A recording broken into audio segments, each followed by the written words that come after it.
Bonjour à tous, aujourd'hui tutoriel sur comment mettre des ordres limites pour acheter et vendre nos subnets sur Taostat.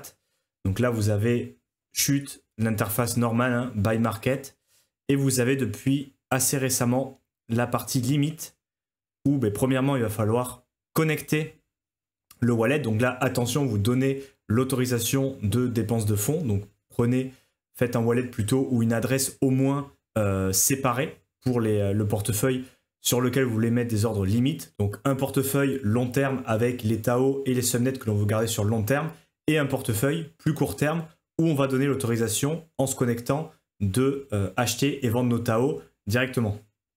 Et on verra après comment supprimer l'autorisation d'ailleurs. Donc avant de confirmer rapidement le message, qu'est-ce qu'il dit? Que vous allez mettre en place un proxy qui va avoir accès au fonds, qui va pouvoir acheter et vendre des tokens de subnet à votre place. Les fonds, bien évidemment, ne quittent pas votre wallet, mais il va y avoir accès pour exécuter les ordres que vous placez. On va pouvoir le révoquer après. Et important aussi, il faut bloquer. Donc là, ça va vous bloquer. Il faut les avoir sur le wallet avant de pouvoir approuver des transactions. On va voir qu'il y a aussi une deuxième étape importante à faire. Là, pour l'instant, c'est 0,1 TAO, bon, 0,093 TAO qui vont être bloqués pour pouvoir approuver les ordres limites, et on les récupérera si on révoque l'accès à Taostat. Donc une fois qu'on est bien clair avec ça, confirmé. Donc une fois que vous avez donné l'accès à votre wallet à Taostat, vous pouvez le révoquer ici, donc juste à côté de là où vous choisissez votre wallet. Et avant de pouvoir faire quoi que ce soit, parce que vous avez l'interface disponible maintenant pour acheter et vendre en limite, il va falloir ajouter des frais de gaz. Donc ça, c'est une partie importante et un peu différente, on va dire, des autres ordres limites classiques. Donc là, moi, je suis déjà connecté, mais sur la page, je vous mettrai en description avec les autres liens.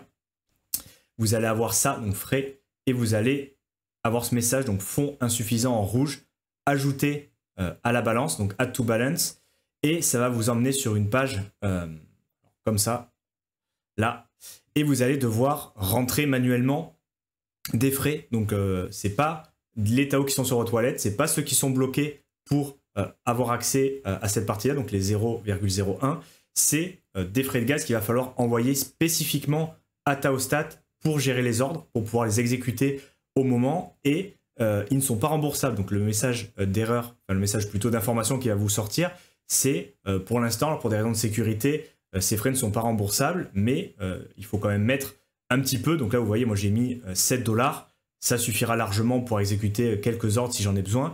Mais dans tous les cas, pensez à les ajouter, sinon les ordres ne passeront pas.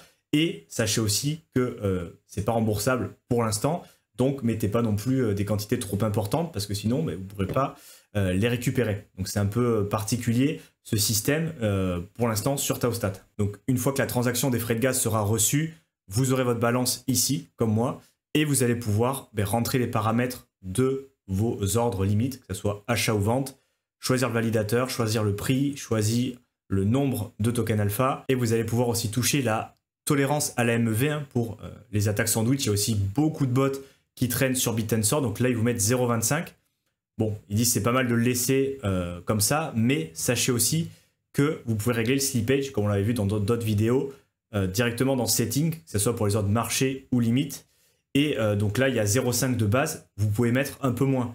Et une bonne idée, par exemple, c'est d'aller voir au marché. Mettons que vous vouliez acheter 2 TAO. Vous voyez, le slippage, il est de 0,09. Donc, très certainement, à 0,5, on est trop large. Et ça laisse des opportunités aux bots. Donc, pour notre ordre limite, et tout en étant large, bon, on pourrait mettre 0,2 ici en tolérance slippage, plus les 0,25 de la MEV. Ça nous fait un 0,45, qui est quand même suffisant, je pense, pour laisser passer avec un petit peu de slippage, sans être forcément attrayant pour un bot MEV. Donc toujours un peu ces deux paramètres à gérer, mais au moins ça a le mérite d'être clair dans les réglages, le slippage et la MEV. Et plus vous mettez et plus vous autorisez de slippage, plus il y a de la chance que la transaction passe, surtout dans des grosses volatilités, mais potentiellement aussi attaque sandwich derrière.